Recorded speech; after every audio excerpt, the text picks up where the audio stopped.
من يهده الله فلا مضل له ومن يضلل فلا هادي له وأشهد أن لا إله إلا الله وأشهد أن محمدا عبده ورسوله. يا أيها الذين آمنوا اتقوا الله حق تقاته ولا تموتن إلا وأنتم مسلمون. يا أيها الناس اتقوا ربكم الذي خلقكم من نفس واحدة وخلق منها زوجها وبث منهما رجالا كثيرا ونساء واتقوا الله الذي تساءلون به والأرحام إن الله كان عليكم رقيبا. يا أيها الذين آمنوا اتقوا الله وقولوا قولا سديدا يصلح لكم أعمالكم ويغفر لكم ذنوبكم ومن يطع الله ورسوله فقد فاز فوزا عظيما. أما بعد فإن خير الحديث كتاب الله وخير الهدي هدي محمد صلى الله عليه وسلم وشر الأمور محدثاتها وكل محدثة بدعة وكل بدعة ضلالة وكل ضلالة في النار. برادران الاسلام و معزز خواتین ملت، جناب محمد رسول اللہ صلی اللہ علیہ وسلم کی سیرت سے متعلق گفتگو اپنے آخری مرحلے میں چل رہی ہے. جناب محمد رسول اللہ صلی اللہ علیہ وسلم جب حج کر کے مدینہ منورہ واپس آئے تو آپ نے اس وقت ایک اہم خطبہ دیا تھا صحابہ کرام کے فضیلت سے متعلق، اور خاص طور سے اس میں جو مخصوص صحابہ کرام ہیں نامزد ان سے متعلق آپ نے کچھ گفتگو کی تھی اور لوگوں کو اس سلسلے میں کچھ ہدایتیں دی ہیں. اس کے علاوہ رسول اللہ صلی اللہ علیہ وسلم نے اس آخری ایام میں اپنے وفات کی خبر کا تذکرہ بار بار کیا. اس طریقے سے اب سفر کا مہینہ تقریباً اپنے خاتمے پر پہنچا.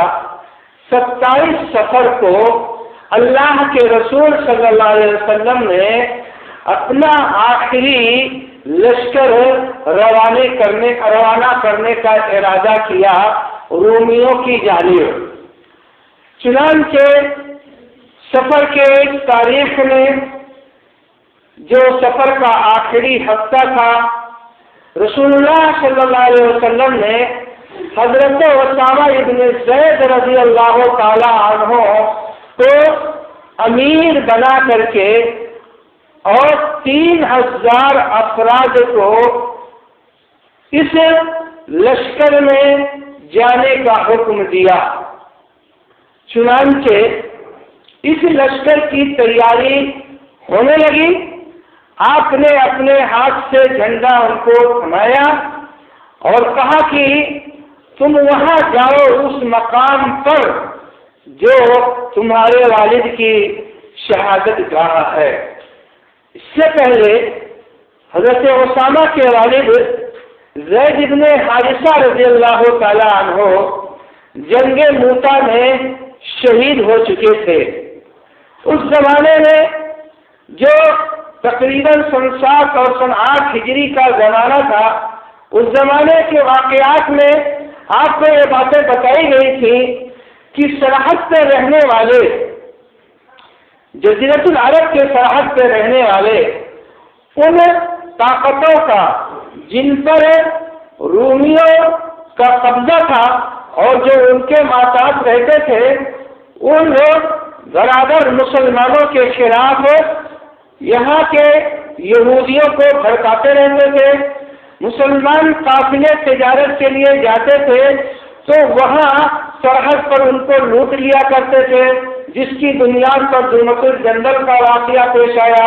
اور پھر اللہ کے رسول صلی اللہ علیہ وسلم نے وہاں بھی 3000 کا لشکر روانہ کیا تھا. 3 قائد آپ نے وہاں پر متعین کیا تھا. اس میں حضرت اسامہ کے والد زید بن حارثہ رضی اللہ تعالیٰ عنہ تھے. تینوں قائد وہاں شہید ہو گئے تھے۔ حضرت خالد بن ولید رضی اللہ تعالیٰ عنہ نے پھر قیادت اپنے ہاتھ میں لیا اور رومیوں کے نرغے سے مسلمانوں کو نکال کر محفوظ طریقے سے پھر واپس آئے۔ تو اللہ کے رسول صلی اللہ علیہ وسلم فرماتے ہیں اسامہ سے کہ جاؤ وہاں اس زمین کی طرف جانا ہے جو تمہارے والد کی شہادت گاہ تھی۔ وجہ یہاں یہ تھی کہ اس وقت رسول اللہ صلی اللہ علیہ وسلم کی اس آخری زمانے میں جب یوں سمجھیے کہ اب آپ کی دنیا کی مدت تقریباً پوری ہو چکی ہے، وہاں کے رومیوں کے اندر کچھ بغاوت کے آثار پیدا ہونے لگے۔ چنانچہ رومی فرما روا اس علاقے میں جو لوگ بھی ایمان لاتے تھے ان کو سولیوں سے لٹکا دیا کرتے تھے، ان کی تشہیر کرتے تھے تاکہ لوگ ڈر کے مارے ایمان نہ لائیں۔ ان لوگوں کی جرات اور جسارت اتنی بڑھ گئی کہ رسول اللہ صلی اللہ علیہ وسلم کے گورنر جو مقام معان کے گورنر تھے حضرت فروہ ابن عمر جوزانی رضی اللہ تعالیٰ عنہ، ان کو بھی ان لوگوں نے قتل کرا دیا۔ کسی گورنر کا قتل کرا دینا تو یہ تو پورے صوبے پر حملہ کے مترادف ہوتا ہے۔ چنانچہ جب رسول اللہ صلی اللہ علیہ وسلم کو اس کی خبر ملی کہ اس علاقے میں فلسطین کے کنارے جو علاقے پائے جاتے ہیں بلقا، دارم اور ربنا کے علاقے، وہاں مسلمانوں کی حالت کافی نازک ہوتی جا رہی ہے، انتہائی خوف و ہراس پیدا کر دیا گیا ہے، تب آپ نے حضرت اسامہ ابن زید رضی اللہ تعالیٰ عنہ کو بلایا اور کہا کہ تم ایک لشکر لے کر کے وہاں جاؤ اس علاقے میں اور پورے علاقے کو روڈ کر کے اور پھر واپس آؤ۔ حضرت اسامہ رضی اللہ تعالیٰ عنہ کی عمر اس وقت صرف 18 سال کی تھی۔ جن لوگوں کو اس لشکر میں جانا تھا اس میں حضرت ابو بکر صدیق رضی اللہ تعالیٰ عنہ اور حضرت عمر فاروق رضی اللہ تعالیٰ عنہ جیسے تجربے کار اور نامور لوگوں کا نام تھا۔ اب اتنے بڑے بڑے تجربے کار سابقین اولین اور فضیلت والے موجود ہیں، ان میں رسول اللہ صلی اللہ علیہ وسلم، ان پر رسول اللہ صلی اللہ علیہ وسلم نے حضرت اسامہ ابن زید رضی اللہ تعالیٰ عنہ جیسے کمسن کو جب امیر کارواں بنایا، لشکر کا قائد بنایا، تو بعض لوگوں کو یہ باتیں اچھی نہ لگیں۔ حالانکہ رسول اللہ صلی اللہ علیہ وسلم نے ان کو صراحت کے ساتھ یہ حکم دیا تھا کہ اغزو فی سبیل اللہ وسر الی موضع مقتل ابیک فقد ولیتک ھذا الجیش۔ آپ نے فرمایا تھا کہ جاؤ اللہ کے راستے میں غزوہ کرو اور اس مقام پر جاؤ جہاں تمہارے والد شہید ہوئے تھے۔ میں نے تم کو اس لشکر کا ذمہ دار بنایا ہے، لہذا اب تمہاری ذمہ داری ہے کہ اپنی فوجیوں کو تیار کرو اور ان کو لے کر کے یہاں سے روانہ ہو جاؤ۔ اب یہ باتیں جو بعض لوگوں کے ذہنوں میں آئی تھی اور پھر وہ زبانوں پر آئی، جناب محمد رسول اللہ صلی اللہ علیہ وسلم کو بھی اس کی خبر ہوئی۔ رسول اللہ صلی اللہ علیہ وسلم کی کو یہ باتیں پسند نہ آئیں۔ آپ نے کہا کہ اس سے پہلے ان کے والد زید بن حارثہ کو میں نے کبھی امیر بنایا تو اس پر بھی آپ لوگوں کو اعتراض تھا، حالانکہ وہ آدمی میری نگاہ میں، میرے دل میں انتہائی محبوب اور پسندیدہ ہے۔ زید ابن حارثہ کو تو پہلے زید ابن محمد کہا جاتا تھا، رسول کا بیٹا کہا جاتا تھا، تو رسول اللہ صلی اللہ علیہ وسلم کو جو محبت ان سے تھی، جو انسیت ان سے تھی، یہ کسی پر مخفی نہیں تھا۔ ان کے والد جب ان کو لینے کے لیے آئے، حضرت زید ابن حارثہ کو، جن کو لوگوں نے کہیں پکڑ کر کے اور بیچ دیا تھا، یہ غلامی کی زندگی بسر کر رہے تھے رسول کے یہاں، ایک غلام زیادہ کی حیثیت سے تھے، جب ان کو لینے آئے پتہ چلا ان کے والدین کیونکہ وہ مکہ میں ہے، تو جب آپ نے کہا، جب انہوں نے کہا کہ ان کو لے جانا ہے، رسول نے فرمایا کہ لے جائیے، خوشی سے لے جائیے، آپ کے بچے ہیں۔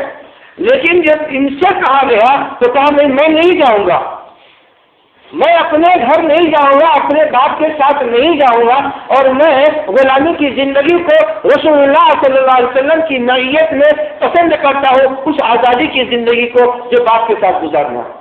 چنانچہ اسی وقت رسول نے ان کے والد کے سامنے ہی ان کو اپنا متبنہ بنایا تھا، اور جو قربت تھی وہی قربت ہو گئی تھی جو ایک باپ اور بیٹے میں تھی۔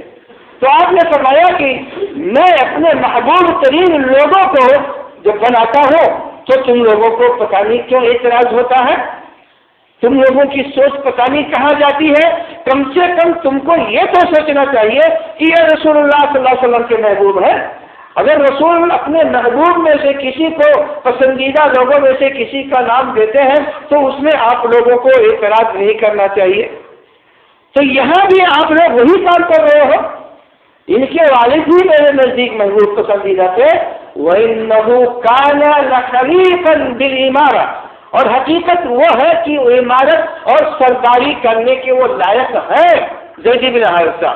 تو اب جب میں نے ان کو بنایا اور سب کو معلوم ہے کہ اسامہ رسول اللہ صلی اللہ علیہ وسلم کے محبوب ترین انسان ہے، یہ مشہور ہی تھے، شیب الرسول کے نام سے ان کا لقب پڑا ہوا تھا، محبوب رسول۔ تو رسول اللہ صلی اللہ علیہ وسلم فرماتے ہیں کہ یہ اسامہ بھی اس وقت میری نگاہ میں سب سے زیادہ محبوب ہے اور سب سے زیادہ پسندیدہ ہے۔ اور اب میں نے جب ان کو بنا دیا تو آپ لوگوں کو اعتراض تو نہیں کرنا چاہیے، کیونکہ جب میں بناتا ہوں تو میں کچھ سوچ سمجھ کر کے بناتا ہوں۔ آپ لوگ خالی عمر دیکھتے ہو، عمر سے کیا ہوتا ہے؟ رسول کی محبت جس دل میں ہو تو اس میں عمر اور جو ہے بڑھاپا اور جوانی اور تجربے کی کیا بات ہے گویا کی۔ تو عمر 18 ہی سال کی ہے تو کیا ہوا؟ رسول کی محبت جس شخص کے دل میں ہے یقیناً وہ قیادت اور سیادت کے لائق ہوتا ہے۔ ان کے بھی دل میں رسول کی محبت تھی اور رسول کو ان سے محبت تھی، ان کے بھی دل میں رسول کو محبت ہے اور رسول کو سب سے زیادہ موجودہ لوگوں میں ان سے محبت ہے۔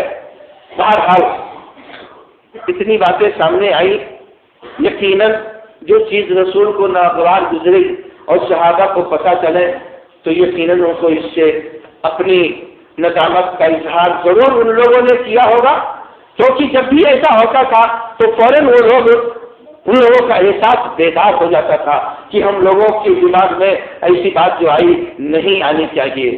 بہرحال اب یہ لشکر تیار ہو گیا، مقام جرف میں آ کر کے پڑاؤ ڈالا، تیار ہو کر کے لوگ وہاں اکٹھا ہو رہے تھے۔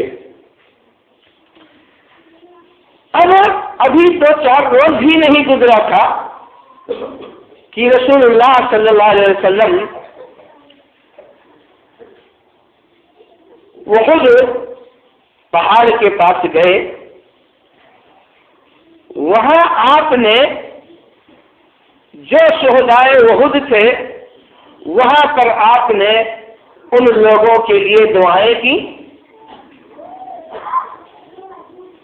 اور وہاں سے آپ واپس آئے۔ رسول اللہ صلی اللہ علیہ وسلم رات کے وقت جنت البقیع گئے، وہاں ان لوگوں کے لیے آپ نے دعائیں کیا۔ بعض روایتوں میں ہے کہ اس رات میں کوئی جنازہ بھی وہاں تھا، اس میں بھی آپ نے شرکت کیا، اور اسی وقت آپ کے سر میں شدید درد شروع ہوا۔ آپ واپس آئے، درد میں کوئی کمی اور کوئی تخفیف نہیں ہو رہی تھی، جس کی وجہ سے آپ اپنے سر پر پٹی باندھے ہوئے تھے۔ چنانچہ اب آپ کی طبیعت یہی 29 صفر کو یا پہلی ربیع الاول کو خراب ہوئی۔ اب آپ کی طبیعت جب خراب ہوئی تو اب طبیعت صحیح ہونے کا نام نہیں لے رہی، دن بدن طبیعت خراب ہوتی جا رہی ہے۔ لہذا اس کی بنیاد پر لشکر اسامہ مدینے منورہ سے باہر نہیں نکلا۔ اب وہ لوگ وہیں انتظار کرنے لگے کہ جب رسول اللہ صلی اللہ علیہ وسلم کی طبیعت صحیح ہو، ٹھیک ہو، تب ہم لوگ یہاں سے اپنا لشکر لے کر کے جائیں۔ اب آپ کی طبیعت خراب ہے اور لشکر مقام جرف میں خیمہ چل ہے۔ اب رسول اللہ صلی اللہ علیہ وسلم نے اسی درمیان ایک خطبہ دیا جس میں آپ نے یہ فرمایا کہ دیکھو، میں تم لوگوں سے آگے جانے والا ہوں۔ اس بیماری کے موقع پہ آپ نے پھر خطبہ دیا اور وہی بات دہرائی وفات والی، میں تم لوگوں سے آگے جانے والا ہوں، پہلے وہاں پہنچنے والا ہوں، اور اگر تم لوگ راستے سے ہٹ جاؤ گے تو میں اللہ کے ہاں تمہارے خلاف گواہی دوں گا۔ لہذا اپنے دین پر، جو دین تم کو دیا گیا ہے، اس دین پر قائم اور دائم رہنا ہر مسلمان کی ذمہ داری ہے۔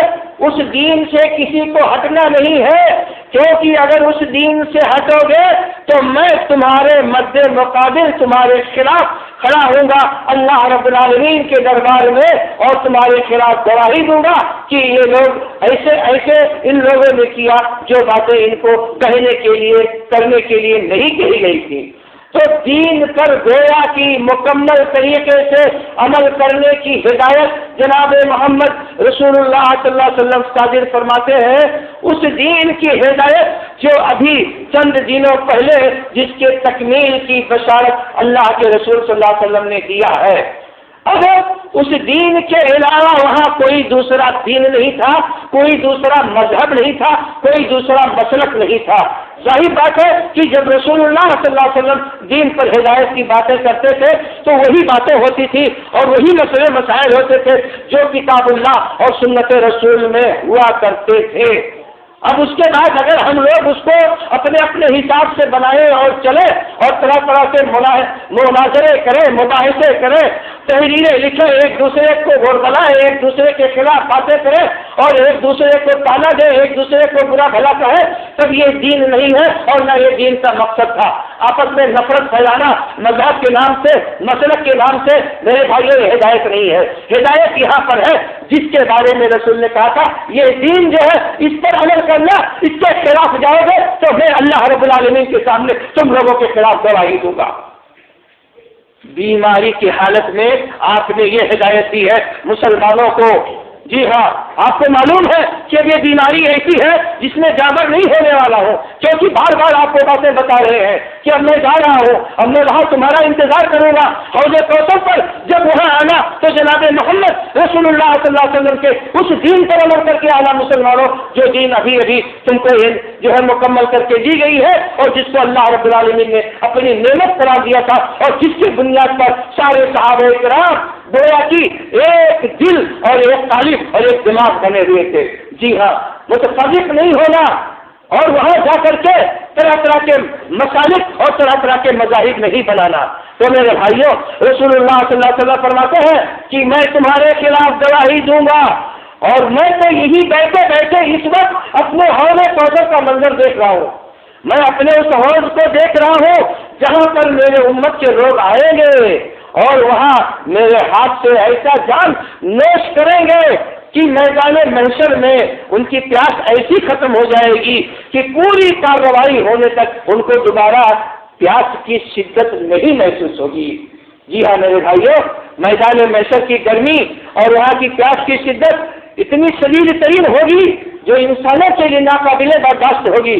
جناب محمد رسول اللہ صلی اللہ علیہ وسلم جب حوض کوثر سے پلا دیں گے تو ایسا پانی ہوگا کہ دوبارہ ان کو پیاس نہ لگے گی، کتنی بھی دقت آئے، کتنی بھی پریشانی آئے۔ تو آپ فرماتے ہیں کہ میں آگے آگے جاؤں گا اور میں اس وقت اپنے حوض کو اب اس وقت دیکھ رہا ہوں، اور مجھ کو اللہ رب العالمین نے ابھی زمین اور آسمان کے خزانے کی چابی دی ہے، لیکن اس کے باوجود یہ چابی اور یہ خزانے ایسے ہیں جن سے تم لوگوں کو بچنا چاہیے، جن سے تم لوگوں کو پرہیز کرنا چاہیے۔ یہ تو دنیا داری ہے اور دنیا داروں کی علامت ہے۔ لہذا میں تم لوگوں سے اس بات پر زیادہ نہیں ڈرتا ہوں کہ شرک کرنے لگو گے، زیادہ خوف اس بات کا ہے کہ تم دنیا داری میں ایک دوسرے پر سبقت کرنے کی کوشش کرو گے، اس میں مقابلہ آرائی کرو گے دنیا داری میں، جبکہ مقابلہ آرائی کرنا تھا دینداری میں۔ تو دینداری والی مقابلہ آرائی کو بھول جائے گی، تم دوسرے کو نماز پڑھتے ہوئے دیکھو گے اور اس کے مقابلے میں نہیں آؤ گے کہ میں کیوں نہیں نماز پڑھتا ہوں، میں اس سے زیادہ روزہ نماز پڑھوں گا، میں اس سے زیادہ دن پر پابند ہوگا۔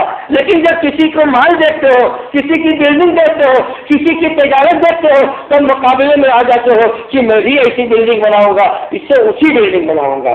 تو آپ نے فرمایا کہ دیکھو مجھ کو اس بات کا ڈر ہے کہ دنیا داری میں تم لوگ مقابلہ آرائی کرنے لگو گے، نتیجہ یہ ہوگا کہ یہ دنیا داری تم کو ہلاکت اور تباہی میں پہنچا دے گی، جیسے کہ تمام سابقہ امتوں نے جب یہ کام کیا، دین کو پسے پشت ڈالا، دین سے بے نیازی اختیار کیا اور دنیا کو سب کچھ سمجھ بیٹھے، تو اس دنیا نے ان لوگوں کو ہلاک اور برباد کر دیا تھا۔ ایسے یہ دنیا مجھ کو ڈر ہے کہ کہیں تم لوگوں کو بھی ہلاک اور برباد نہ کر دے۔ ذرا دھیان دینا، رسول اللہ صلی اللہ علیہ وسلم نے فرمایا میری ان باتوں کو۔ آج ایک مسلمان نماز نہیں پڑھتا ہے، اس کے پاس ٹائم نہیں ہے نماز پڑھنے کا۔ جی ہاں، کام بہت ہے سر پر، دکان کو 24 گھنٹہ کھولے رہنا ہے، تب نماز کیسے پڑھنے جائے گا؟ تب یہ ہوئی دنیا داری۔ انسان دنیا کے کاموں میں نہ رات دیکھتا ہے نہ دن دیکھتا ہے۔ صبح دکان کھولنا ہے، رات میں وہاں جانا ہے، وہاں سے سامان لے کر کے آنا ہے، یہ سب کچھ انسان کرے گا، لیکن نماز پڑھنے کی اس کے دماغ میں کوئی بات نہیں آتی ہے۔ کتنی نمازیں چھوٹے کوئی فرق نہیں پڑتا ہے، تجارت نہ چھوٹنے پائے، دکان نہ بند ہونے پائے۔ تو میرے بھائیو یہ کیا ہے؟ یہ ہے دنیا داری میں انسان کا ایسے پھنس جانا جیسے کہ اس کو کچھ سوچتا ہی نہیں ہے کہ دینداری کیا ہے، رسول کا حکم کیا ہے اور اللہ نے کیا ذمہ داری ہم لوگوں پر ڈالی ہے۔ تو آپ نے ان چیزوں کو بڑی ہی توجہ کے ساتھ امت کو بتایا ہے۔ یہ بات کوئی پہلی بات نہیں تھی، لیکن اب اس وقت میں جو اہم باتیں ہیں بار بار اس کو دہرانا ہے، لہذا بار بار دماغ میں وہ باتیں آپ ڈالوانا چاہتے ہیں۔ تو میرے بھائیوں، یہاں رسول اللہ صلی اللہ علیہ وسلم نے یہ بات جو بتائی، تو یہاں ایک نسبت دکھایا شرک اور دنیا داری میں۔ شرک اور دنیا داری میں یہ نسبت بتائی کہ اتنا مجھ کو ڈر نہیں ہے شرک کے تعلق سے جتنا ڈر اس کے تعلق سے ہے۔ بعض حضرات نے اس روایت سے یہ استدلال کیا ہے کہ رسول اللہ صلی اللہ علیہ وسلم گویا یہ فرماتے ہیں کہ ہمارے امت کے لوگوں میں کوئی مشرک نہیں ہوگا، دنیا دار ہوں گے، مشرک نہیں ہوگا کوئی۔ لہذا وہ لوگ جو قبروں کو سجدہ کرتے ہیں اور جو قبروں پہ جا کر کے وہاں کے مدفون لوگوں سے دعائیں کرتے ہیں، دعائیں جو ہے کرتے ہیں اور ان کے تعلق سے معلوم نہیں کیا کیا کرتے ہیں، تو وہ کہتے ہیں کہ یہ سب شرک نہیں ہے۔ دیکھو رسول نے کہا تھا کہ مسلمان مشرک نہیں ہوگا، حالانکہ رسول اللہ نے یہ بتایا تھا کہ اس کے مقابلے میں دنیا داری کا زیادہ خوف ہے، اس کا خوف ہے، لیکن اس کا خوف زیادہ ہے۔ چنانچہ آج دیکھ لیجیے مشرک مسلمانوں کی تعداد زیادہ ہے یا دنیا دار مسلمانوں کی تعداد زیادہ ہے؟ تو اس روایت سے یہ استدلال کرنا کہ جو غیر اللہ کی سجدہ کرے، قبروں کی سجدہ کرے، لوگوں کی سجدہ کرے، وہ مشرک نہیں ہوگا، یہ تو سمجھیے کہ ایک عجیب شیطانی وسوسہ ہے۔ جناب محمد رسول اللہ صلی اللہ علیہ وسلم فرماتے ہیں، مختلف جگہوں پہ تذکرہ آپ نے کیا ہے امت کے میں لوگوں کے شرک کرنے کا۔ آپ فرماتے ہیں کہ اللہ رب العالمین نے مجھ سے وعدہ کیا ہے، تمام انبیاء کو سے اللہ نے وعدہ کیا تھا کہ ان کی ایک دعا ضرور قابل قبول ہوگی جب وہ کریں گے۔ میں نے اپنی اس دعا کو جو وعدہ ہے اللہ کا کہ وہ ضرور پورا کرے گا، اس دعا کو میں نے چھپا کر کے رکھا ہے، اس کو میں قیامت کے دن استعمال کروں گا اپنی امت کے لوگوں کے لیے۔ اللہ رب العالمین سے سفارش کی بات آئے گی، میں دعا کروں گا کہ اللہ مجھ کو میرے امت کے تعلق سے سفارش کرنے کی اجازت دے، اور جب اللہ کے رسول کہیں گے تو وعدے کے مطابق اللہ وہ سفارش مانے گا۔ تو رسول کیا فرماتے ہیں کہ انی اقتضاءت دعوتی شفاعۃ لامتی یوم القیامہ فہی نائلۃ انشاء اللہ، فہی نائلۃ انشاء اللہ من مات من امتی لا یشرک باللہ شیئا۔ یہ سفارش ضرور اللہ نے کہا تو میرے امت کے ان لوگوں کو ملے گی جن کی وفات شرک پر نہیں ہوئی ہے۔ امت کے لوگ مشرک نہیں ہوں گے، امت کے لوگ قبر پوچھیں، امت کے بعد لوگ بت پوچھیں، امت کے لوگ مندروں میں جا کر کے ماتھا ٹیکیں، امت کے لوگ وہاں کا سیتن لگائیں، امت کے لوگ مورتیوں پر جا کر کے مورچھل گھمائے دھوئیں دے، وہ مشرک نہیں ہوں گے۔ تب کیا ہوں گے؟ کیا فرق ہے مشرکوں میں؟ تو رسول کیا یہ بات فرما رہے تھے کہ میرے امت کے ان لوگوں کے علاوہ یہ بات ہوگی، سب کو ملے گی یہ چیز، کس کو نہیں ملے گی؟ من مات من امتی لا یشرک باللہ شیئا، جو اللہ کے ساتھ کسی کو شریک نہیں کرتا ہے اس کو یہ سفارش میری ملے گی، شرک کرنے والوں کو نہیں ملے گی۔ یہ جو رات دن چلاتے رہتے ہیں کہ رسول کا دامن پکڑ کر کے مچل جائیں گے، یہ شرک اور رسول کا دامن، وہ ناپاک پیشانی جو غیر اللہ کے سامنے جھکے تو رسول کا دامن اس کے ساتھ، یہ اللہ کو گوا رہا ہے۔ تو رسول کتنے کھلے الفاظ میں کہتے ہیں، ایسے ہی آپ نے یہ فرمایا قیامت اس دن تک قائم نہیں ہوگی یہاں تک کہ صورتحال اتنی بدل جائے گی، اتنی بدل جائے گی کہ یہاں جزیرۃ العرب میں جو صورتحال پہلے تھی گویا کہ وہ صورتحال لوٹ آئے گی، حتی تضطرب علیات نساء غوث علی ذی الخلصہ۔ صورتحال یہ ہوگی کہ قوم دوس، قبیلے دوس کی عورتوں کی سرین ویسے ہی ڈگمگائے گی یہاں ذی الخلصہ کے سامنے، جیسے کہ ابھی موجودہ زمانے تک وہاں آ کر کے ناچتی تھی، وہاں آ کر کے گاتی تھی اور وہاں آ کر کے ان کی عبادت کرتی تھی، وہاں سجدہ ریز ہوتی تھی۔ قیامت اس وقت تک نہیں قائم ہوگی جب تک یہ صورتحال نہ ہو جائے۔ تو کون بنے گا وہاں؟ کون وہاں سجدہ کرنے جائے گا؟ کون خواتین ہیں اس وقت؟ کوئی غیر مسلم ہے وہاں پر؟ تو یہی لوگ تو مشرک بنیں گے، اہل ایمان جو ہے، اور پھر جا کر کے ان کی خواتینوں سادہ کام کریں گی جو اس زمانے میں بت پرستی ہوا کرتی تھی۔ جی ہاں میرے بھائیوں، آپ نے ایک بات یہ بھی فرمائی کہ قیامت اس وقت تک قائم نہیں ہوگی یہاں تک کہ میرے امت کے بہت سارے قبائل مشرکوں کے ساتھ مل جائیں گے، یعنی مشرک ہو جائیں گے۔ اب یہ لوگ جو ہے اسی طریقے سے عبادت کرنے لگیں گے بتوں کی، جیسا کہ مشرکین بتوں کی عبادت کرتے ہیں۔ میرے امت کے لوگ، یہ کون لوگ ہوں گے میرے امت کے لوگ جو مشرک ہو جائیں گے؟ کوئی باہر کی قوم ہے کیا کہ یہی مسلمان ہے؟ تو میرے بھائیوں، اگر امت کے لوگ ہیں تو انہی لوگوں میں تو مشرک بنیں گے۔ تو بہرحال اللہ کے رسول صلی اللہ علیہ وسلم کی جو باتیں ہیں، جو ہدایتیں ہیں، جس حساب سے ہیں اس کو اس حساب سے سمجھنے کی کوشش کیجیے، اپنے مزاج پر گھما کر کیوں سمجھنے کی کوشش کرتے ہیں۔ بہرحال اللہ کے رسول صلی اللہ علیہ وسلم نے جو اس کے بعد جو آپ کی زندگی گزری ہے تو اس میں اللہ کے رسول صلی اللہ علیہ وسلم کی طبیعت اب سمجھیے کہ برابر خراب ہوتی ہی گئی ہے۔ ایک دن حضرت عبداللہ ابن مسعود رضی اللہ تعالیٰ عنہ عیادت کے لیے آئے، آپ کے جسم پر ہاتھ رکھا، کہا اللہ کے رسول صلی اللہ علیہ وسلم آپ کا بخار تو بہت شدید ہے۔ رسول اللہ صلی اللہ علیہ وسلم نے فرمایا کہ ہاں ایسے ہی ہے، ایسا کیوں ہے؟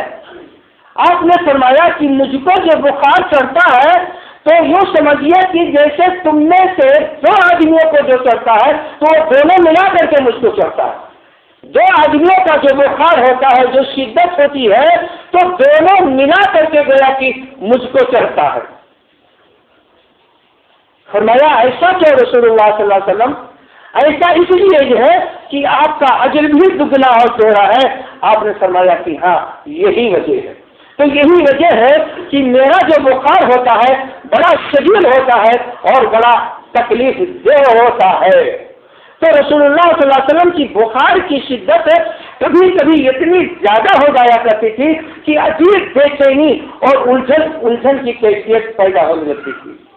اسی الجھن اور بے چینی کی کیفیت میں ایک مرتبہ رسول اللہ صلی اللہ علیہ وسلم نے فرمایا، ہاتھ اکتب لکم کتابا لن تضلوا بعدہ ابدا۔ میرا کاغذ قلم لاؤ تو میں ایک بات لکھوا دوں تمہارے لیے، لکھ کر دے دو، تم لوگ کبھی گمراہ نہیں ہوگے۔ اب چونکہ یہ پریشانی اور بے چینی کا عالم تھا، لہذا گھر کے کچھ لوگوں نے کہا کہ اللہ کے رسول صلی اللہ علیہ وسلم کی طبیعت میں بڑی بے چینی ہے، ذرا اس کو سنے ہو، کہیں ایسی تو نہیں کہ یہ باتیں اس قسم کی باتیں ہیں جو انسان انتہائی بے چینی میں کہتا رہتا ہے اور اس کو احساس نہیں ہوتا ہے، عصیان جیسی باتیں جو انسان کرتا ہے انتہائی پریشانی میں، کہیں ایسی بات تو نہیں ہے؟ رسول سے دوبارہ پوچھو، اس کا منہ ہو، پھر سے پوچھو، کہیں ایسی بات تو نہیں ہے؟ اب جو لوگ یہ صورتحال دیکھ رہے تھے بے چینی پریشانی کی، تو انہوں نے کہا کہ جانے دو، اس صورتحال میں کیا اور پریشان کریں گے، گویا کی پریشانی کی وجہ سے یہ بات کر رہے ہیں، یا یہ کہ اگر ایسی صورت میں کوئی بات لکھ دیں گے تو دوسرے لوگ اعتراض کریں گے کہ دیکھو پتہ نہیں کیا کیا کہہ رہے تھے، اسی کی بات کو بھی لوگوں نے دین شریعت مان لیا۔ بہرحال منع کرنے والوں میں حضرت عمر رضی اللہ تعالیٰ عنہ کا نام آتا ہے بخاری میں، دوسری روایتوں میں حضرت علی رضی اللہ تعالیٰ عنہ کا نام بھی آتا ہے۔ انہوں نے بھی رسول اللہ صلی اللہ علیہ وسلم کی بے چینی اور پریشانی دیکھی تو انہوں نے یہ بات رسول سے کہی کہ اللہ کے رسول صلی اللہ علیہ وسلم آپ ویسے بتا دیجئے، میں بہت اچھی طریقے سے یاد کروں گا آپ کی باتوں کو انشاءاللہ، تو آپ کو یہ سب تکلیف اٹھانے کی کیا ضرورت ہے، اس وقت کہہ دیجئے تو آپ کی باتیں ضرور جو ہے بتائی جائیں گی۔ تو اس روایت میں ہے جس میں حضرت علی رضی اللہ تعالیٰ عنہ کی ذکر ہے کہ اللہ کے رسول نے فرمایا الصلاۃ والصلاۃ وما ملکت ایمانکم، نماز کا خیال رکھنا اور جو تمہارے قبضے میں ہے ان کا خیال رکھنا۔ نماز یہ تمام عبادات کا مظہر ہے، جو تمہارے قبضے میں ہے، لودیا ہو، خواتین ہو، نوکر چاکر ہو، یہ تمام لوگ جتنے بھی ہیں، بال بچے ہوں تو ان پر دھیان دینا، ان پر توجہ دینا، ان پر ظلم و زیادتی نہ ہونے دینا۔ تو گویا کہ آپ نے بہت اہم بات بتائی، ایک تو عبادت کا مسئلہ بتایا کہ عبادت کے تعلق سے ذرا ہمیشہ ہوشیار رہنا، کوتاہی نہ آنے دینا عبادتوں میں، اور انسانوں کے تعلق سے جن سے تمہارا تعلق ہے، خواہ وہ بیوی بچوں کے اعتبار سے ہو، خواہ وہ غلام اور لودی کے حساب سے ہو یا کسی بھی حساب سے ہو، تو ان کا دھیان دینا۔ حضرت علی رضی اللہ تعالیٰ عنہ کی اس روایت میں اتنی وضاحت موجود ہے۔ بہرحال صحیح بخاری میں جو روایت ہے، اس روایت کی بنیاد پر بعض لوگوں نے یہ کہا کہ اللہ کے رسول صلی اللہ علیہ وسلم حضرت علی رضی اللہ تعالیٰ عنہ کی خلافت لکھنا چاہتے تھے۔ بات پھر گھوم کر کے خلافت پر آئی اور ہمیشہ یہ بات گھوم گھوم کر وہی پر آتی ہے۔ اب اس کی کیا حیثیت ہے انشاءاللہ پھر اس کا تذکرہ کیا جائے گا۔ اللہ رب العالمین سے دعا ہے کہ اللہ تبارک و تعالیٰ ہم تمام لوگوں کو رسول اللہ صلی اللہ علیہ وسلم کی ہدایتوں کو سننے، سمجھنے اور اس کے مطابق عمل کرنے کی توفیق عطا فرمائے۔ اللہ رب العالمین ہم تمام لوگوں کو کے دل و دماغ کو کھول دے تاکہ صحیح طریقے سے اس دین پر عمل کریں جو دین جناب محمد رسول اللہ صلی اللہ علیہ وسلم لے کر کے آئے تھے۔ اللہ رب العالمین ہم لوگوں کو دین کی باتوں کے سننے کی اور اس پر عمل کرنے کی توفیق دے۔ میرے بھائیوں، اسی کے ساتھ ساتھ ایک خوشخبری کی بات آپ کو یہ دی جا رہی ہے کہ انشاءاللہ آئندہ جمعہ آپ کے یہاں، آپ کی اس مسجد طاہرہ میں انشاءاللہ ایک نہایت ہی معزز اور مشہور خطیب آئیں گے، جناب صلاح اللہ شبیر احمد محمدی مدنی حفظہ اللہ۔ وہ جو پیس ٹی وی میں تقریریں کیا کرتے ہیں، درس دیتے ہیں، آپ نے ان کا نام سنا ہوگا، کچھ دنوں پہلے بھی یہاں آئے تھے، کہیں انہوں نے خطاب کیا تھا۔ انشاءاللہ آئندہ جمعہ کو جمعہ کی نماز وہ پڑھائیں گے، تو آپ لوگ کوشش کیجئے زیادہ سے زیادہ تعداد میں آئیے اور وقت پر آنے کی کوشش کیجئے۔ جمعہ کا خطبہ بھی ایک عبادت ہے اس کا سننا، تو وقت سے پہلے آئیے اور پوری باتیں سنیے، ورنہ آ کر کے آخر میں دو چار باتیں ادھوری سنو گے تو کون سی باتیں دماغ میں آئے گی، کون سی باتیں دماغ میں بستی ہیں۔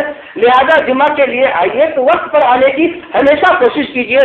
تو ایک اہم موقع ہے آپ کے لیے، سمجھیے مہمان کی حیثیت سے تشریف لائیں گے اور اچھی اچھی باتیں انشاءاللہ آپ کو بتائیں گے، تو ضرور کوشش کیجیے آنے کی اور وقت پر آنے کی کوشش کیجیے۔ اللہ رب العالمین ہم تمام لوگوں کے گناہوں اور غلطیوں کو معاف فرما دے۔ رب العالمین جب تک دنیا میں زندہ رکھے دین اسلام پر زندہ رکھے اور ہمارا خاتمہ ہو تو دین اسلام پر ہو۔ اقول قولی ھذا واستغفر الله لي ولكم ولسائر المسلمين من كل ذنب فاستغفروه انه هو الغفور الرحيم۔